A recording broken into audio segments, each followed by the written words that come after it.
We are down in Hamilton, Ontario. I have to be the cameraman too. You know, you got to do it yourself. We're down in Hamilton, Ontario. The premiere for Never Again Is Now Global is premiering tomorrow with Vera Sharav. But I ran into the one and only Christine Anderson. She just gave a very powerful speech. And I wanted to first ask, you said something during your speech which was very powerful, which was, I need to be careful about talking about comparing the Holocaust to what's happened during COVID because of the laws in Germany specifically to this. And I just saw a clip on Twitter recently of some United Nations person, maybe you could fill in the blanks, but they were talking about we need a global initiative to control misinformation online. It sounds like you've already lost some freedom of speech in Germany. How do you fight against that, and how do you think us Canadians can prevent that from happening here to keep our freedom of speech? Well, how do you fight against this sinister agenda of the so-called, prevent misinformation or prevent hate speech by not giving a damn, quite frankly, and just, continue to speak your truth and don't give in to that. It's simple as that. Now you were mentioning. When it comes to the Holocaust, Nazi Germany, our penal code does specifically state it is punishable by law to trivialize the Holocaust. So that's pretty broad. It's pretty broad, right? Yeah. So what it actually means, or was supposed to mean anyway at some point, is so you cannot deny the Holocaust ever happened, and you cannot trivialize it in terms of I was nothing kind of thing. That is against the law. What they're doing now, however, is if I were to point out mechanisms and measures that were taken back then leading up to the Nazis actually being able to commit these horrible atrocities on mankind. If I were to point it out that, maybe we're seeing the same kind of thing going on now, then I'm being slapped with trivializing the Holocaust. It's, of course, a trumped-up charge, but we do live in the world that we are living in. So, and you know how that goes, a shitstorm, and, then you get scandalized and whatever. So what they were actually trying to achieve with that is to not allow people anymore to point out the parallels and to point out the similarities.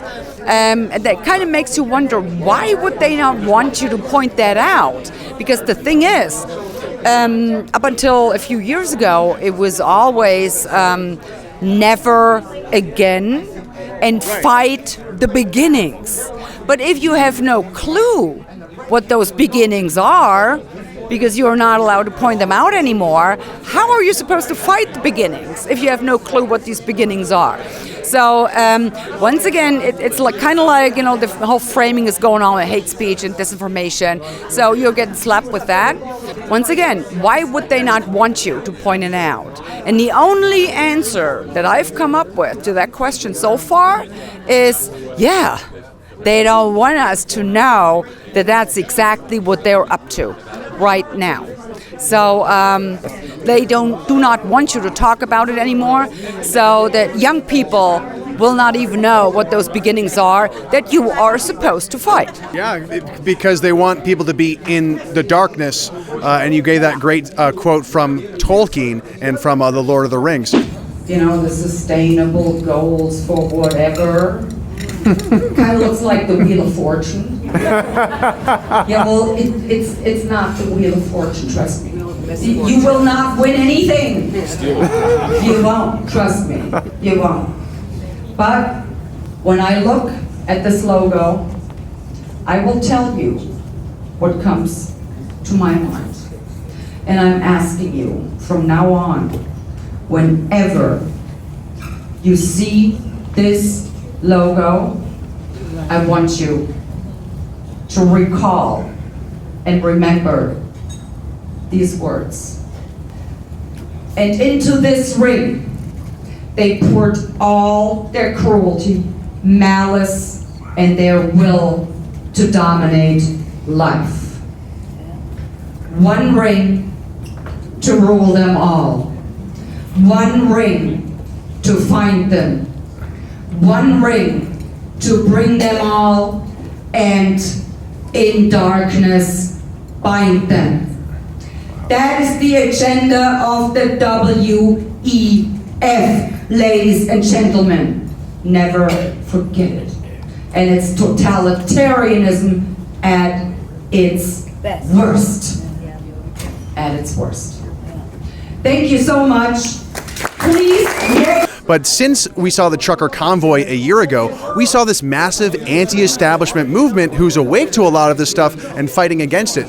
But what's been happening since then, Christine, is what I like to call a rise of the subversives. There's been this rise of these subversive conservative candidates who are saying, hey, I'm totally with you guys. I'm totally with you guys. And then slowly but surely, they inch it back, compromise. And, you know, I feel like you're just going to say, call them out, which is obvious, but is that all it is, all there is to it when it comes to dealing with these subversive characters? How do we make them do their job, or do we just got to get rid of them? I can really only speak about, you know, the parties in Germany, and we do have a former conservative party, the Christian Democrats, and former conservative as in they used to be conservative, you know, holding up traditional values and all of that. They used to be, and now they're just liberals that claim to be conservative. Exactly. So and then we have a liberal party, you know, which is not liberal in the American sense, but more libertarian is probably the right term. So.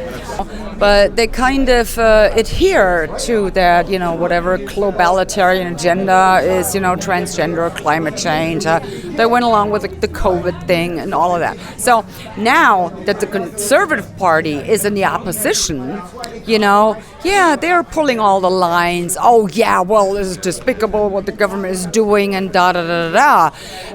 All the while neglecting to mention that they were in charge the last 16 years. And not only did they go along with all of that madness, they initiated it.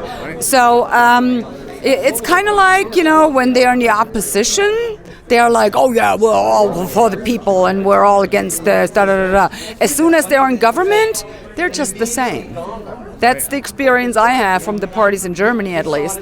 So, and they're all, you know, going to coalitions with the Greens and the left and, you know, da-da-da. So, whatever. So, I want to share a pattern that's happening here in Canada and then see if it's the same thing there in Germany. What's happening here, we have a weak Conservative Party who are starting to act like the Liberals. Trudeau is so bad that essentially all the Conservatives have to say is, Trudeau bad, vote for me. And people are like, yeah. When in reality, on all the issues, they're exactly the same or getting to be exactly the same.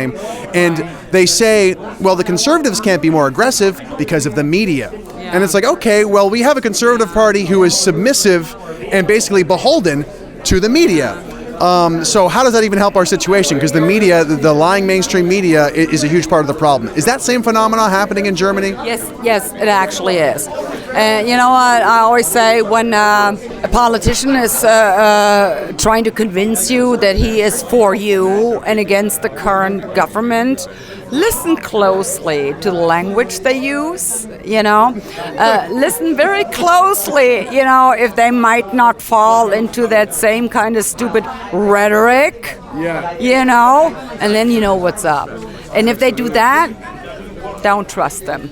Yeah. They are just part of the club, just as everyone else, you know, and they're not for the people. They're just trying to fool you into thinking they are for you, so you will vote for them. Yeah. So be very careful and don't get, you know, blindsided by a speech they just gave, you know, and it sounded really great. Look what they did, a year ago, or 2 years ago, or 3 years ago, you know, and then judge. And their actions and their policies. Exactly. And that's like a lot of times true too. You know, a lot of people know the talk, but they do not know to walk their talk then, you know? Yeah. So, kind of like, you know, go back and, you know, because people tend to forget, you know, what happened, even now with this whole COVID madness. I mean, there's a lot of people now saying, well, yeah, it wasn't all that bad now, was it? And yeah, it's kind of over now, so what's the big deal? No, guys. Make no mistake. they were trying the test. It was pretty much the test ground. They were trying how far they could go. And make no mistake about it, the next time, whatever it is, whatever crisis they come up with next, you know, kind of like the motto, never let a good crisis go to waste, the next time they will go even further. They tried this time, and they went pretty far. I mean, unprecedented in Western democracies that they were even able to pull off some of that crap they actually did pull off. So the next time they will go even further. Trust me on this. I think you just totally nailed it there with our fake conservatives here. But in terms of fighting against this stuff, a lot of people in the freedom movement or the conservative movement or the nationalists here in Canada, we're new to politics. We're very naive. You may have noticed that, talking amongst us. Do you have any words of encouragement or maybe harsh words of truth to say, hey, you kind of need to embrace the cynicism of politics. You got to get your boots on to wade into the swamp. What do you think Canadians need to know who want to oppose globalism about the kind of harsh reality of politics and how we can actually win, right? Because it's about winning at the end of the day, right? Okay, first of all, do not trust that your government will, just take care of it all. They won't. They will take care of their own stuff, but they will not take care of the well-being of the people. So do not believe that, it's all in good hands with them. No, it's not. Get involved. You need to take an interest in what is going on in politics. Get involved in politics on a community level. Go to your school board meetings. You have school board meetings. In Germany, we don't even have that. So go there. Take advantage. Yeah, exactly. Point out to them what you will accept and what you will not accept. I mean, we're talking about your children here, So, participate in that. You have to make the effort to actually do that. And I understand it's hard, A lot of folks nowadays, they're working 2 jobs to make ends meet, But that's part of the game too, inflation and, rising prices to an extent that you have to work 2 jobs. So you won't have time, to check on them and, to call them out on things. So you need to make that effort because if you don't, then they will walk all over you. And not only will they walk all over you, they will even blame you, for not liking it that they walked all over you. So take an interest. And what I always say, for God's sake, turn off your freaking television set. It's dumbing you down. I think that's kind of true sometimes with the Twitter feed as well. Sometimes, it's productive to look at what's happening in the world, but sometimes the doom scroll continues, right? And you kind of get caught up in the negativity and the despair. Right, but at least like on Twitter, at least now, it's kind of like that, You get a spectrum of opinions, a spectrum of aspects. If you turn on your TV, all you will hear is the agenda of the globalitarian elite, how we have to save the planet by getting rid of our cars. The farmers have to, slaughter their cattle because they burp and, whatever, bad for the climate. Transgender, we have to be inclusive and diverse and, tolerant and whatever. No, seriously, it's all about pushing that agenda and turning on your television set. That's all you will get. Turn it off. And I promise you, you will not miss a darn thing. If something happens, you'll find out anyway. I mean, so turn it off. And the positive aspect of doing so is you will find you feel much better. It takes, a week, and you feel like newly born, so. Yeah. I think Canadians are waking up to that. I was calling the news psychological terrorism during COVID. But one last question for you. Yeah. Back to the subversion kind of conversation we were having. Do you use the term woke in Germany fighting Yeah, the we do. woke. That's a thing. Yeah, it's a thing too. Yeah. So, the reason I bring that up is our conservatives are like, we're against the woke, we're against the woke, we're against the woke, and we're going to say nothing. We're going to say nothing about the transgender ideology being taught to kids. So it's just disgusting to see that. They say they're fighting the woke, and then they're doing nothing about it. Exactly. It's the same thing in Germany. It's like woke, and we have this Pride Month apparently, and I just wonder what the heck is there to be proud of, Seriously? So you see, all these government buildings, they're, having this Rainbow Mafia flag, flying everywhere. I'm like, no, I mean, that's not a place to fly a flag for, whatever group or, but yeah, it's going on everywhere. And I mean, just look at Anheuser-Busch, in the United States. Yeah. They're taking a big beating right now. Big hit, yeah. Exactly, and that just goes to show the people have the power. Mm-hmm. All they have to do is say no. That's right. We will not take this crap anymore. That's all it takes. And they're down like $30 billion US dollars. Walmart took a beating too for their Pride display, which was really the most despicable thing I've ever heard of. Offering like swimwear for toddlers with a tucking kind of thing. Seriously? So the people have the power. It's always been about the people. The people just have been told in the last decades, well, no, it's not really about you. It's about, just about everything else, but it's not about you. No. Democracy is always for the people and by the people. That's right. And if that is no longer the case, then guess what? You don't have a democracy anymore. We got bigger problems on our hands. Exactly. Just one quick story. We have a baseball player, the National Baseball League. He made a comment, being a Christian, kind of saying, I don't really like this rainbow flag stuff. He's no longer, he got kicked off the team. And speaking of what you were just saying, it's almost like society is being held hostage at gunpoint by the Rainbow Mafia. I know. Is this the same? Is that bad in Germany? And why do you think more people are standing up to this? Kind of. Okay, so we have this one case. The Green Party, they have a policy within their party when they put up a list for the national elections. It has to be 50 men and 50 women, and they have to be. They are, in their statutes they have that. So, and they have kind of like a zipper kind of system. So, woman, man, woman, man, woman, man. To ensure there will be 50% women and 50% men. Now, guess what? There is this guy.